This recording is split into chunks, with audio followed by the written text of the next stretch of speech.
لله نحمده ونستعينه ونستغفره ونؤمن به ونتوكل عليه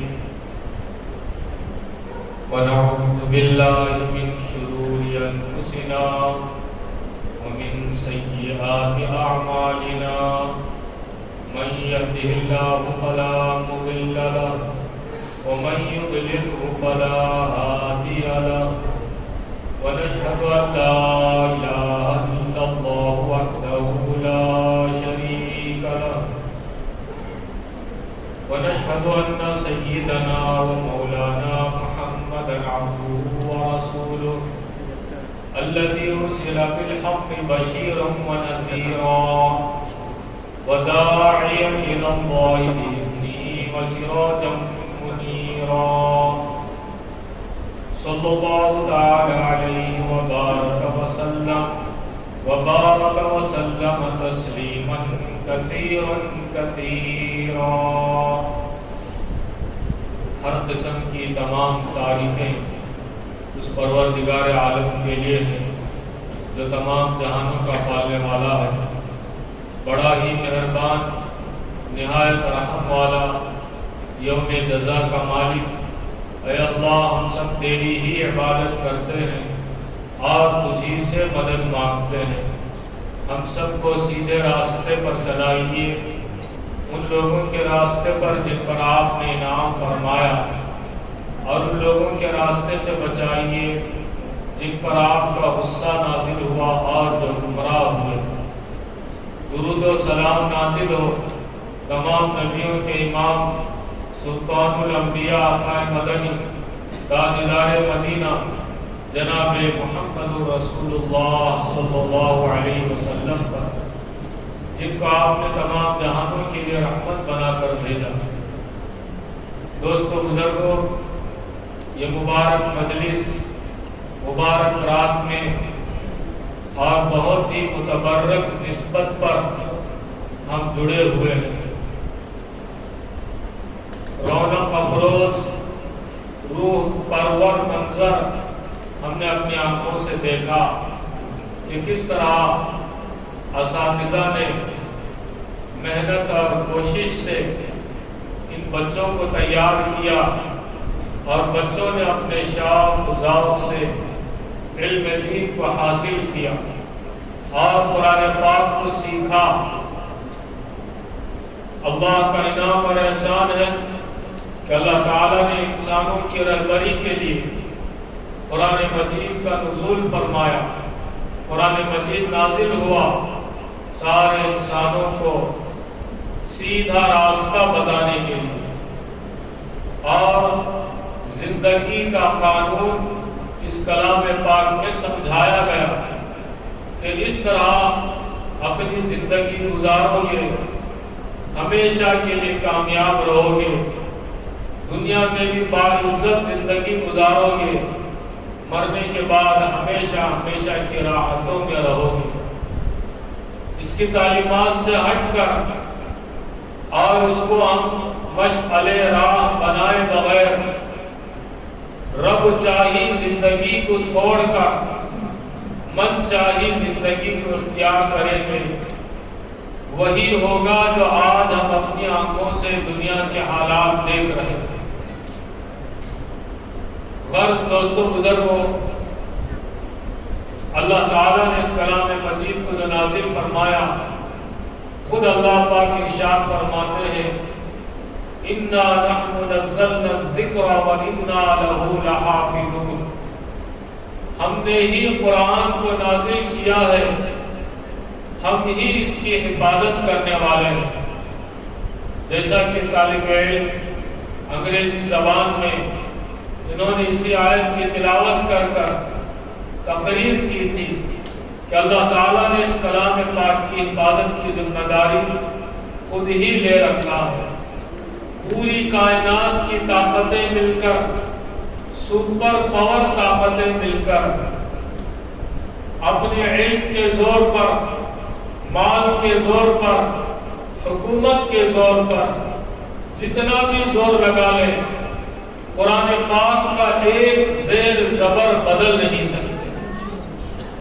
جب تک قرآن موجود ہے مسلمان بھی موجود ہے۔ قرآن پاک کا موجود ہونا، قرآن پاک کا بقا ایمان والوں کی بقا ہے، ایمان والوں کا موجود ہونا۔ یہ ساری باطل طاقتیں مل کر صفِ ہستی سے مسلمانوں کا صفایا ہرگز بالکل زنہار نہیں کر سکتے، اس لیے کہ قرآن باقی ہے اور اللہ نے اس کی حفاظت کی ذمہ داری لے رکھا ہے۔ ہم دارالعلوم دیوبند میں پڑھ رہے تھے، ایک مقرر صاحب نے کسی جلسے کے موقع پر حالات سے بہت ڈرایا۔ آج سے تقریباً 30 سال پہلے کہ ایسے ایسے حالات ہیں، یوں ہو جائے گا یوں ہو جائے گا۔ وہ باہر سے آئے ہوئے مقرر تھے، ہم دور حدیث کے طلباء کو انہوں نے یوں بیان کیا۔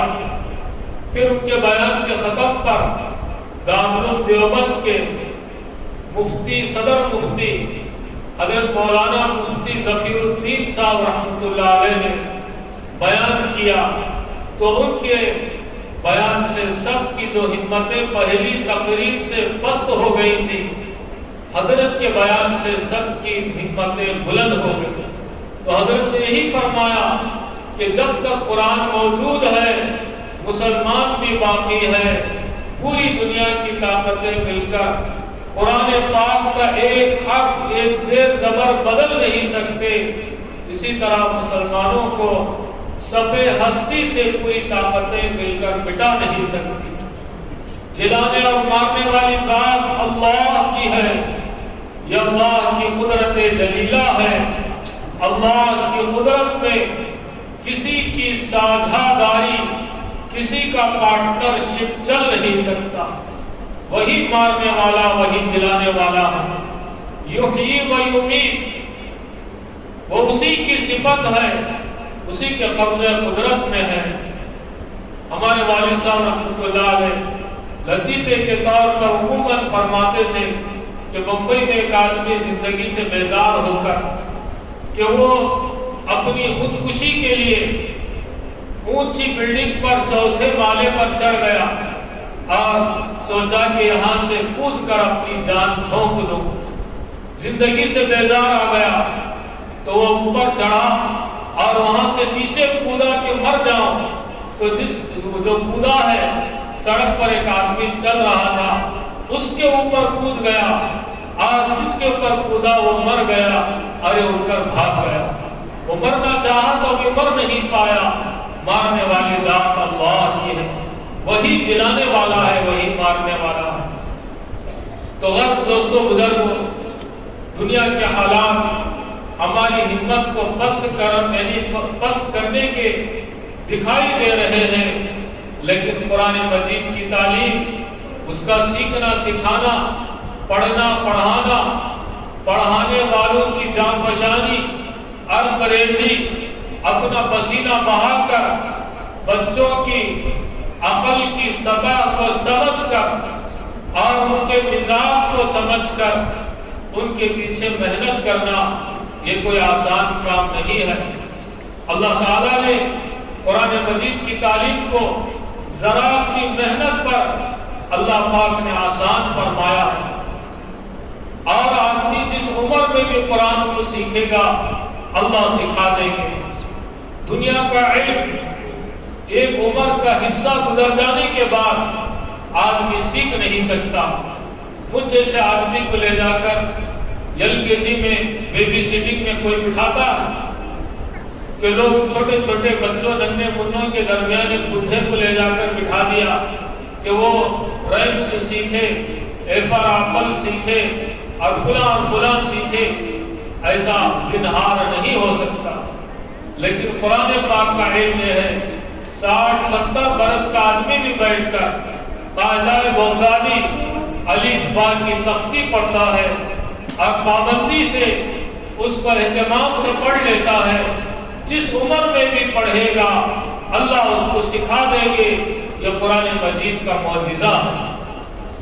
اللہ کے نبی صلی اللہ علیہ وسلم دنیا سے پردہ فرما گئے، لیکن آپ کے 2 معجزے تا قیامت باقی رہیں گے، اس میں ایک معجزہ حاجیوں کی کنکریاں ہیں۔ حجاج کرام ہر سال حج کو جاتے ہیں اور رمی جمار تینوں جمرات پر 3 دن 7 کنکریاں مارتے ہیں۔ 35 لاکھ یا 40 لاکھ حاجی ایک ہی جگہ یعنی جب کنکریاں ماریں تو اندازہ یہ ہونا چاہیے کہ کنکریوں کا پہاڑ ہو جانا چاہیے۔ حجاج کرام جنہوں نے حج کیا ہے وہ جانتے ہیں کہ وہاں اتنا بڑا پہاڑ کنکریوں کا نہیں ہوتا جتنا ہونا چاہیے۔ تو علماء نے فرمایا کہ جن حاجیوں کا حج قبول ہو جاتا ہے ان کی کنکریاں فرشتے اپنے پروں میں لے کر آسمانوں پر چلے جاتے ہیں، اور جن کا حج مردود ہوتا ہے ان کی کنکریاں وہی پڑی رہتی ہیں۔ اس لیے حاجیوں کو حج کو جاتے وقت یہ نصیحت اور ہدایات دی جاتی ہیں کہ کنکریاں مارتے وقت اگر کوئی کنکری مس ہو گئی تو وہاں پڑی ہوئی کنکری استعمال نہ کریں، اس لیے کہ وہ مردود ہے۔ مزدلفہ کے میدان میں وہیں سے 70 کنکریاں چن کر چنے کے دانے کے برابر دھو کر اپنی تھیلی میں محفوظ کر لیں زائد کنکریوں کے ساتھ، اس لیے کہ 7 کنکریاں مارنے سے ایک رمی ہوتی ہے۔ جس طرح 2 رکعت مل کر کے ایک نماز ہوتی ہے، اسی طرح کعبے کے 7 چکر مل کر ایک طواف ہوتا ہے، اسی طرح 7 کنکریاں مارنے سے ایک رمی ہوتی ہے۔ تو 7 کنکریاں الگ الگ طور پر مارنا واجب ہے۔ تو 7 کنکریوں میں سے ایک آدھ کنکری مس ہو گئی تو اپنی تھیلی میں سے اٹھا کر اس کا عدد پورا کرے، وہاں پڑی ہوئی کنکری استعمال نہ کرے، اس لیے کہ وہ مردود کنکریاں۔ تو یہ اللہ کے نبی علیہ السلام کا معجزہ ہے، قیامت تک حج ہوتا رہے گا، اور ہر سال حاجی حج کر کر حج کے واجبات میں سے واجب ادا کریں گے کہ تینوں جمرات پر رمی کریں گے، کنکریاں ماریں گے۔ ان کی کنکریوں کو جن کا حج مقبول ہو گیا فرشتے آسمانوں پر لے کر چلے جاتے ہیں، اور جن کا مردود ہو گیا ان کی کنکریاں وہیں پڑی رہ جاتی ہیں۔ یہ اللہ کے نبی علیہ السلام کا معجزہ آپ کے دنیا کے پردہ فرمانے کے باوجود تا قیامت باقی رہے گا۔ اور دوسرا معجزہ قرآن مجید ہے، اللہ تبارک و تعالیٰ نے خود اس کی حفاظت کی ذمہ داری لیا ہے، اور آدمی جس عمر میں بھی سیکھے گا اللہ تبارک و تعالیٰ اس کو سکھا دے گا۔ جیسا کہ مفتی الیاس صاحب اس مسجد میں طالب بالغان کا شعبہ بھی پڑھاتے ہیں، مجھے بھی پڑھنے کے زمانے سے طالب بالغان کی کلاس پڑھانے کا شوق تھا۔ میں بھی اپنے محلے کی مسجد میں تقریباً 18 سال سے یہ کلاس طالب بالغان کی پڑھاتا ہوں۔ الحمدللہ اس میں بڑی عمر کے لوگ بھی ہماری کلاس میں پڑھتے تھے۔ میرے 5 شاگرد جو 70 سال 65 سال کی عمر کی زیادہ تھے، وہ اس حالت میں انہوں نے قرآن پڑھا۔ ایسے میرے 5 شاگرد انتقال کر گئے۔ اس میں سے مرحوم کلیم اللہ صاحب جو ہجب کی فیکٹری میں کام کرتے تھے، ریٹائرڈ ہو کر نورانی قاعدے سے انہوں نے پڑھا۔ ماشاءاللہ 4 دور قرآن مجید کے انہوں نے پورا کیے، پھر زندگی نے ساتھ نہیں دیا، اللہ کو پیارے ہو گئے۔ اس طرح سے ایک اور صاحب بھی، وہ بھی ریٹائرمنٹ کے بعد انہوں نے پڑھا، انہوں نے بھی 5 دور میرے پاس پورا کیے۔ ان کی نیت تھی کہ 7 دور پورا کروں گا۔ کمیٹی والوں نے ان کو تانا دیا کہ کیا ہر سال آتے انعام لے کر جاتے ہیں، تمہارا قرآن کب ختم ہوگا؟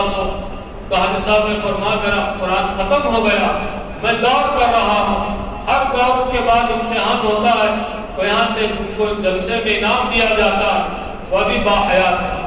تو اس طرح سے ہمارے 5 شاگرد، یعنی جو بڑی عمر میں ایک صاحب کو فالج ہو گیا تھا، عصا ٹیک کر لگڑ کر وہ پڑھنے کے لیے آتے تھے، ابھی نورانی قاعدہ پورا بھی نہیں ہونے پایا، زندگی نے ساتھ نہیں دیا، اللہ کو پیارے ہو گئے۔ ایک صاحب ہم پارا پڑھ رہے تھے، بیمار ہو گئے، ان کا بھی انتقال ہو گیا۔ اس طرح آدمی جس عمر میں بھی قرآن مجید کو دل لگا کر توجہ سے پابندی سے پڑھے گا، اللہ اس کو سکھا دیں گے۔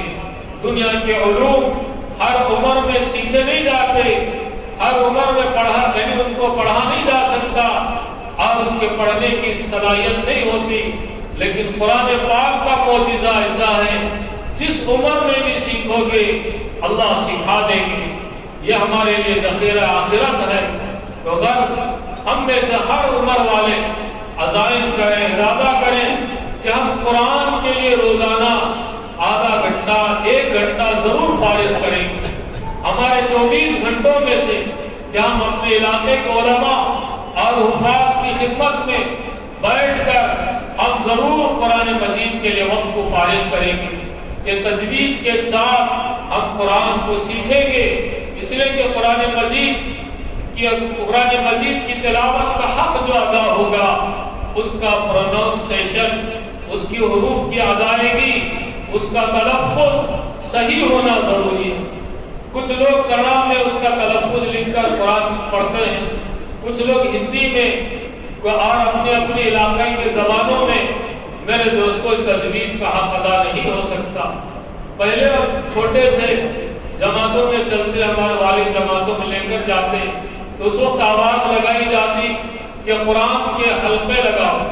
اب یہ آواز لگائی جا رہی کہ تجوید کے حلقے لگاؤ، کہ قرآن مجید کو صحیح پڑھنے والے اللہ تعالیٰ نے ہر جگہ اس مبارک کام کی برکت سے پیدا فرما دیا۔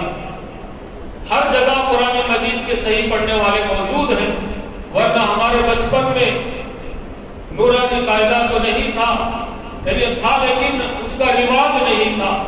یسر قرآن کے نام سے ایک بڑا قاعدہ تھا، اس کو ہمیں پتہ بھی نہیں تھا کہ کس نے لکھا۔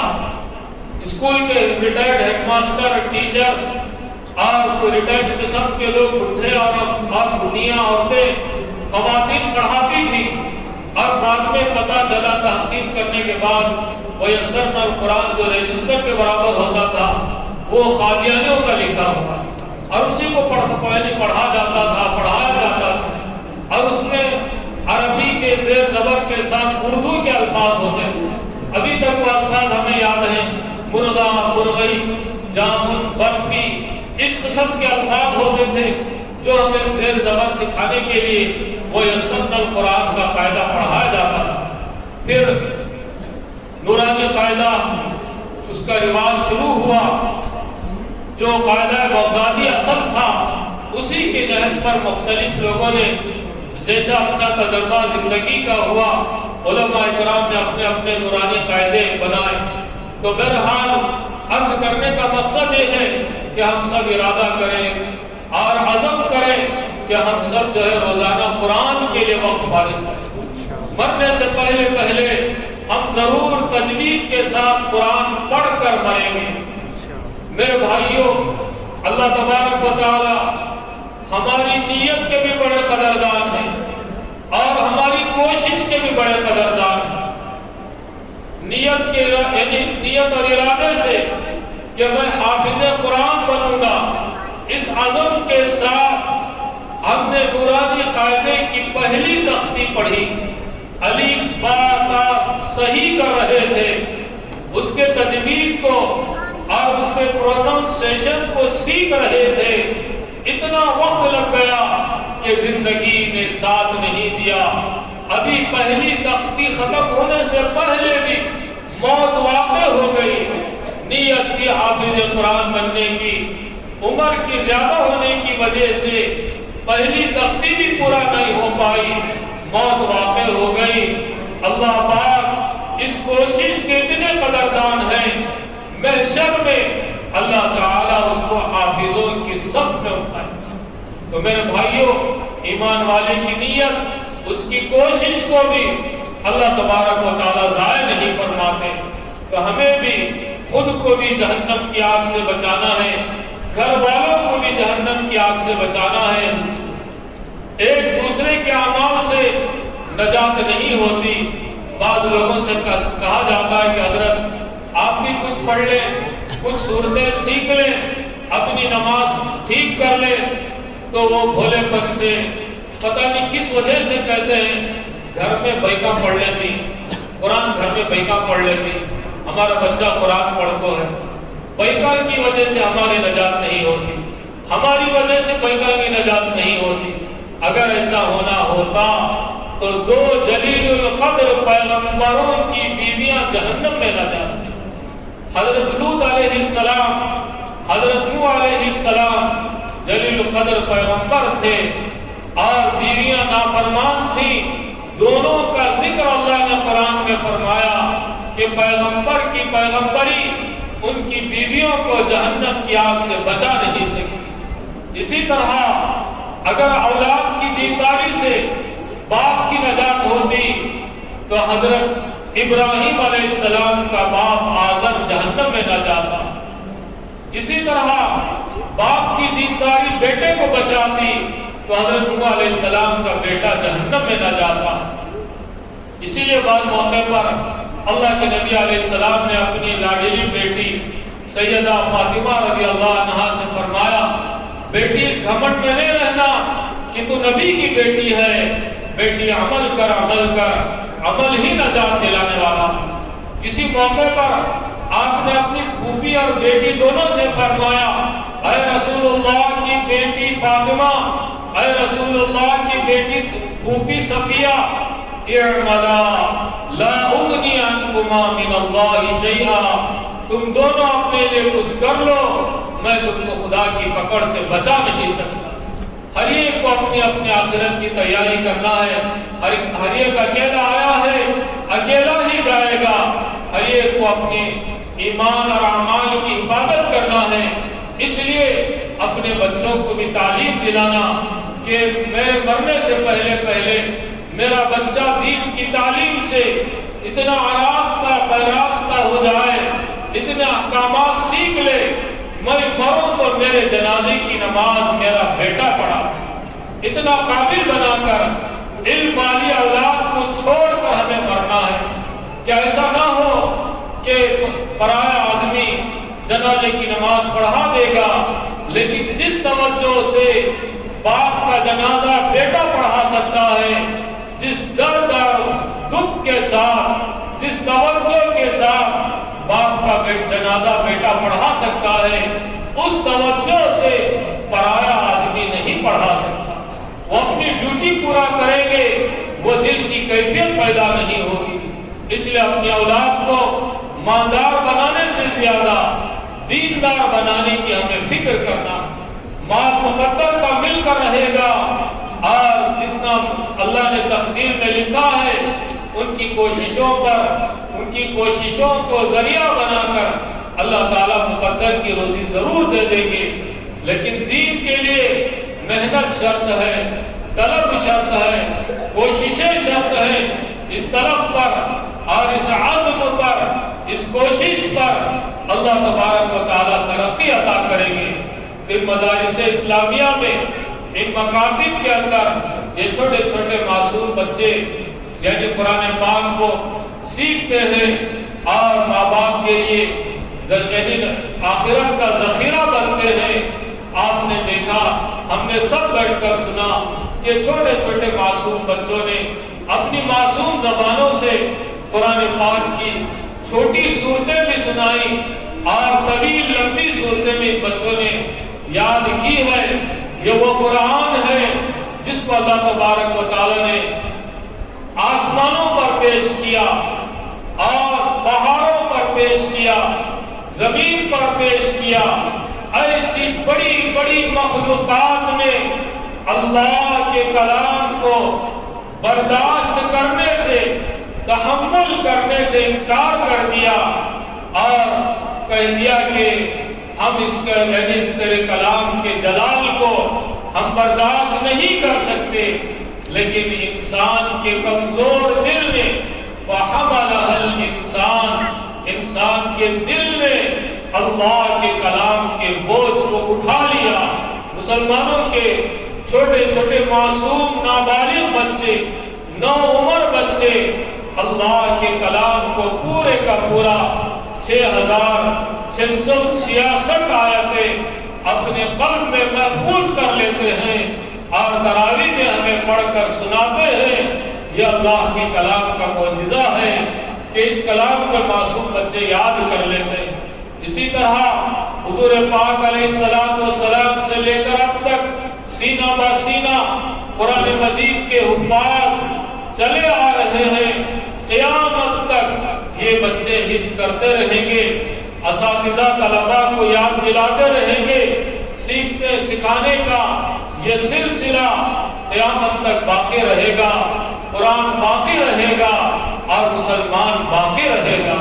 تو اس کے لیے دوستو بزرگوں، آج کی اس مبارک شب میں ہم سب مل کر اس بات کا تحیہ کرنا ہے، ارادہ کرنا ہے کہ انشاءاللہ ہم اپنی زندگی کو بدلیں گے، دیندار بنائیں گے.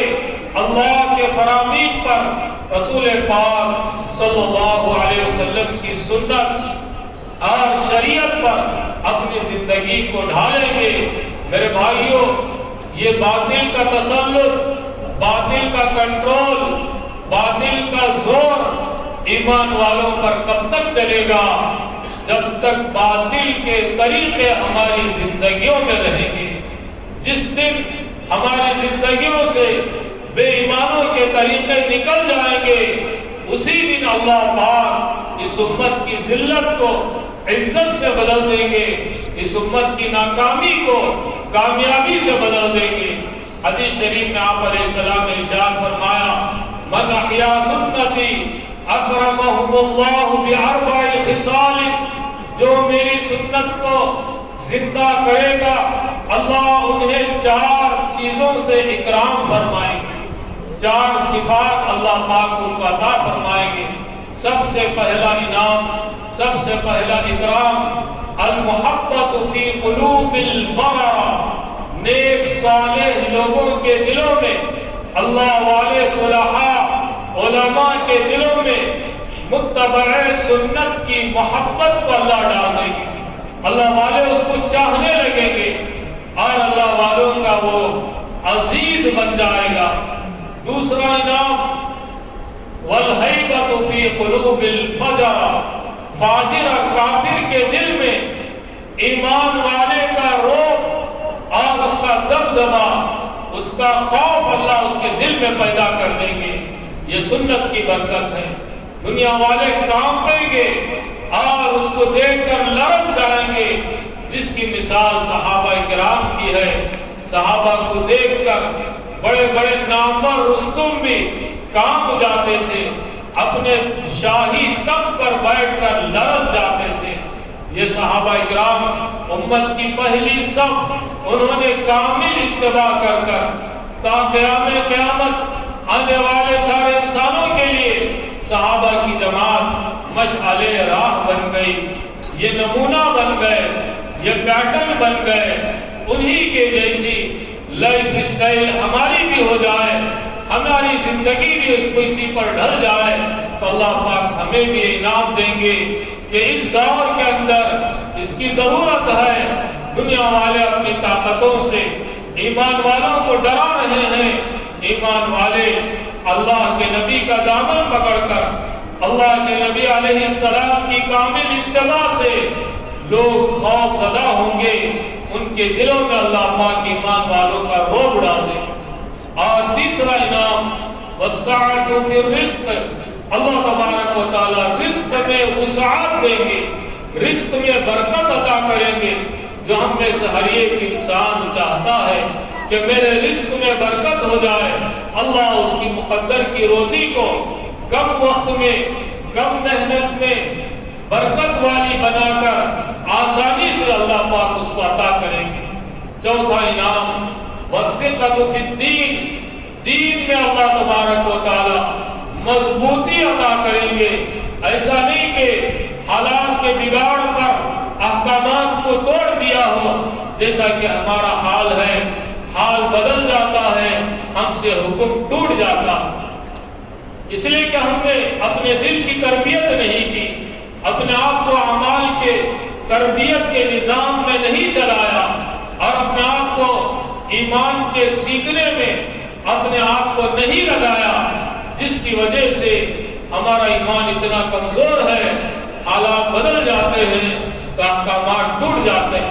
بہت سارے لوگ اپنے مقام پر 5 وقت کی نماز کے پابند ہوتے ہیں، ذرا حال بدل گیا، حضر میں تھے، سفر میں نکل گئے، سفر میں ظہر کی نماز کا وقت مثلاً آ گیا، ٹرین میں بیٹھے ہیں اور نماز پڑھنا یاد بھی آ رہا ہے، دل میں شیطان یہ نخوت ڈالے گا، یہاں نماز پڑھیں گے تو پبلک کیا کہے گی؟ اس آر کی وجہ سے نار کو ترجیح دے دیتا ہے، پریفرنس دے دیتا ہے، اور حال بدلا، حکم ٹوٹ گیا۔ کچھ لوگ خوشیوں کی محفل میں جا کر نماز کو چھوڑ دیتے ہیں، شادی بیاہ میں اب گئے، غافلین کے ساتھ جا کر خود غفلت میں غافل ہو گئے اور اللہ کا حکم توڑ دیا، نماز قضا کر دی۔ اور وقت کے موقع پر کچھ لوگ نماز کو چھوڑ دیتے ہیں، گھر میں میت ہو گئی، اتنا رونے کے لیے بیٹھ گئے کہ نماز ضائع ہو گئی۔ نہیں بھائیوں، ایمان والا حالات سے متاثر نہیں ہوتا، ہم حالات والے نہیں ہیں، ہم احکامات والے ہیں۔ ہر حال میں اللہ کا حکم نہ ٹوٹے، نبی پاک علیہ السلام کی کوئی سنت نہ چھوٹے، یہ ایمان سیکھنے کی ضرورت ہے۔ یہ 2 ہی راستے ہیں، ایک احکامات والا راستہ، ایک خواہشات والا راستہ۔ احکامات والا راستہ، اس کی منزل، اس کا ڈیسٹینیشن وہ اللہ کا مہمان خانہ ہے جس کو جنت کہتے ہیں۔ خواہشات والا راستہ، اس کی منزل اور ڈیسٹینیشن وہ اللہ کا قید خانہ ہے جس کو جہنم کہتے ہیں۔ تو میرے بھائیوں، ان تعلیمات کے ذریعے سے اور اس مبارک کام کی برکت سے اللہ تبارک و تعالی ہمارے آنکھوں پر شیطان نے جو غفلت کی پٹی باندھ دیا ہے وہ پٹی کھلے گی اور دل کا آئینہ صاف شفاف ہوگا اور اس میں ایمان کی روشنی، اس کا انعکاس پیدا ہوگا۔ پھر دل کے آئینے پر حق اور باطل صاف صاف نظر آئے گا، حلال اور حرام نظر آئے گا اور حق اور ناحق نظر آئے گا۔ اور جب وہ پٹی کھلتی ہے، آدمی غفلت سے بیداری میں آتا ہے، پھر وہ سوچتا ہے کہ میں بالغ ہونے سے لے کر اب تک میری جتنی نمازیں چھوٹ گئی اس کی قضا عمری پڑھنے کی فکر کرتا ہے۔ مال اللہ نے نعمت کے طور پر دیا ہے، اتنے سال گزر گئے میں نے زکات نہیں دی، اپنے مال کا حساب لگا کر سال ہر سال کی زکات نکالنے کی کارگزاریاں بھی ہمارے سامنے ہیں۔ کتنے لوگوں نے روزے قضا کیے، کتنے لوگوں نے نمازوں کی قضا کی، حج کی طرف توجہ ہی نہیں تھی۔ شیطان نے جب آنکھوں پر پٹی باندھ دیا تھا، حج کے تعلق سے غافل تھے۔ جب پٹی کھلی، اللہ کے اس فریضے کو ادا کرنے کے لیے اس کی کوشش میں اور اس کے سفر میں لگ گئے اور حج بیت اللہ کو ادا کیا۔ تو میرے بھائیوں، ایسے موقع پر جبکہ آج کی اس مبارک رات میں مغفرت عامہ کے فیصلے ہوتے ہیں، قبیلہ بنو کلب کی بکریوں کے بالوں کے برابر آج کی اس مبارک رات میں جہنمیوں کو اللہ چھٹکارا دیتے ہیں۔ اسی لیے اس رات کو برات نام رکھا گیا کہ جہنم سے بری ہو جاتے ہیں، جہنم سے چھٹکارا ہو جاتا ہے۔ اتنی مغفرت عامہ کے باوجود پھر بھی چند لوگ آج کی اس رات میں بخشے نہیں جائیں گے۔ اللہ ہماری حفاظت فرمائے۔ اس میں سب سے پہلا حدیث شریف میں فرمایا، مشرک، اللہ کے ساتھ پارٹنرشپ کرنے والا، ساجھیداری کرنے والا، اللہ کی ذات یا اس کے صفات میں کسی اور کو شریک کرنے والا بخشا نہیں جائے گا۔ ان الشرک لظلم عظیم، شرک بہت بڑا ظلم اور گناہ ہے۔ اور فرمائے ان اللہ لا یغفر ان یشرک بہ ویغفر ما دون ذلک، اللہ تبارک و تعالی بے شک شرک کرنے والے کی مغفرت نہیں فرماتے، اس کے علاوہ جس گناہ کو چاہے اللہ معاف کر دیں گے۔ اس لیے ہمارے دل کو شرک سے پاک رکھنا ہے کہ اللہ کی ذات اکیلی تنے تنہا، اس کا کوئی شریک نہیں، اس کا کوئی مشیر نہیں، اس کا کوئی وزیر نہیں، وہ اپنی ذات میں بھی تنہا ہے، وہ اپنی صفات میں بھی اکیلا ہے۔ اس لیے شرک کی حالت میں جس کو موت آ گئی وہ بخشا نہیں جائے گا۔ شرک کے ساتھ ملوث تھا، موت سے پہلے توبہ کر لیا تو اللہ اس کو معاف کر دیں گے، لیکن شرک کی حالت ہی میں موت ہو گئی، اللہ حفاظت فرمائے، وہ بخشا نہیں جائے گا۔ دوسرا، المبسل، ٹخنے کے نیچے پاجامہ پہننے والا۔ شیطان نے ہمیں دھوکہ دے دیا کہ یہ حکم نماز کا ہے، مسجد میں آتے ہی، وضو بناتے ہی یا وضو سے پہلے اپنا پینٹ ادوڑ لیا اور موڑ کر ٹخنے کے اوپر کر لیا، نماز ادا ہوئی، وہاں باہر نکلتے ہی کبیرہ گناہ کر بعد میں مسجد کے باہر نکلیں گے، ٹخنے کے نیچے پینٹ سیدھا کریں گے، اس کے بعد باہر نکلیں گے۔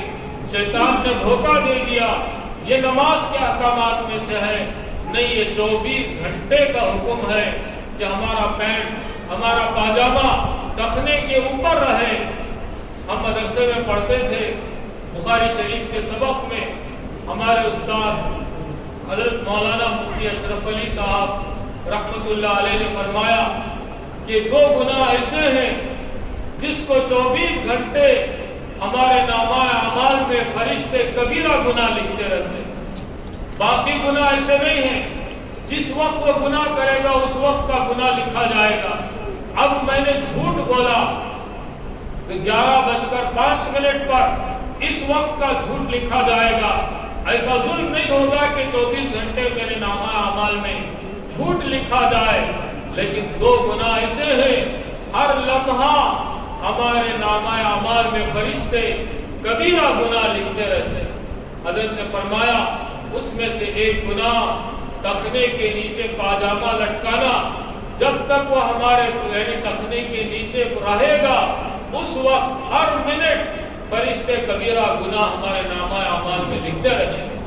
اور دوسرا گناہ حضرت نے فرمایا داڑھی کا مونڈنا اور ایک مٹھی سے پہلے کترنا، یہ دونوں گناہ میں برابر ہیں۔ ہر مسلمان کو یعنی تمام مسلمانوں کو کمپلسری یہ واجب ہے کہ ہر مسلمان ایک مٹھی داڑھی رکھے، اور ایک مٹھی سے کم کرنا یا بڑھانا گناہ میں دونوں برابر ہیں۔ پھر حضرت نے فرمایا اس کی وجہ یہ ہے یہ دونوں گناہ ہمارے یعنی ہمارے سے چپکے ہوئے ہیں، اس لیے فرشتے ہمارے نامہ اعمال میں یہ گناہ لکھتے رہیں گے۔ بغیر دوستوں بزرگوں، عورتوں کو ٹخنے کے نیچے پہننا واجب ہے، مردوں کو ٹخنے کے اوپر پہننا واجب ہے۔ تو یہ مبسل ٹخنے کے نیچے پاجامہ پہننے والا آج کی اس مبارک رات میں بخشا نہیں جائے گا۔ پھر تیسرا فرما عاقل لوالدیہ، اپنے والدین کا نافرمان اس مبارک رات میں بخشا نہیں جائے گا۔ ماں باپ راضی تو اللہ بھی راضی، ماں باپ ناراض تو اللہ بھی ناراض، کہ ہم ماں باپ اللہ اور اس کے رسول کے بعد مقام ماں باپ کا ہے، پھر ماں باپ میں بھی ماں کا مقام باپ کے مقابلے میں 3 درجہ زیادہ ہے۔ اللہ کے نبی علیہ السلام نے 3 مرتبہ ماں کی تاکید فرمائی، 4تھی مرتبہ باپ کے تعلق سے تاکید فرمایا۔ اس لیے بھائیوں، والدین کو راضی کر لیں، ہم ان سے معافی مانگ لیں، ہمارے لیے آزمائش اور امتحان ہے۔ ہماری شادی ہو گئی تو ہمارے گھر میں ماں بھی ہے، بیوی بھی ہے، اب دونوں کے ساتھ نبھاؤ کر ان کے ساتھ بیلنس برابر رکھ کر لے کر چلنا یہ مرد کے ہاتھ میں ہے۔ بیوی کی کہانی، تکے کی کہانی سن کر ماں کی حق تلفی نہ کرے، اور ماں کے بھڑکاؤ میں آ کر بیوی کے حق کو ضائع نہ کرے، بیلنس برابر رکھیں۔ جس عورت کو شادی کر باضابطہ حلال طریقے سے نکاح کر آپ اپنے نکاح میں لائے ہیں، تو اس کے حقوق کو ادا کریں. اور ماں جس نے تمہیں جنم دیا اور اپنے خون کو دودھ پلا کر، اپنے خون کو دودھ بنا کر اپنے سینے سے پلایا، اور وہ ماں راتوں کو جاگ کر تمہیں سنبھالا، کہ جب تک یہ راضی نہیں ہوگی اللہ بھی راضی نہیں ہوگا. تو ماں باپ کے نافرمان آج کی رات بخشے نہیں جائیں گے. ماں کے قدموں کے نیچے جنت ہے، باپ جنت کا دروازہ ہے. اس لیے ماں باپ کو راضی رکھیں، ہمیشہ ہمیشہ ان کو ترجیح دیں. کبھی بیوی کے سامنے ماں کو نہ ڈانٹیں. یہ ممکن ہے کہ ماں کے سامنے بیوی کو ڈانٹ دیں، اندر جا کر سمجھا لیں، لیکن کبھی زنہار بالکل ایسا نہ ہونے پائے کہ ہم بیوی کے سامنے ماں کو ڈانٹیں، اگرچہ کہ ماں ہی کی غلطی کیوں نہ ہو. پھر ماں کو سمجھا لیں. دونوں کے پاس لسٹ ہوتی ہے. شام کو تھک ہار کر گھر میں آدمی آتا ہے، بیوی اپنی لسٹ بتاتی ہے، دیکھو جی تمہارا اماں یہ کرے یہ کرے یہ کرے، پوری فہرست سن لے. پھر اماں کے بعد دیکھ رہے تیری جو ایسا کری ویسا کری، خالی سو کو بڑی کام کری نہیں ہے. ان کے پاس نہیں، پوری ایک لسٹ. دونوں لسٹوں کو رکھ لے.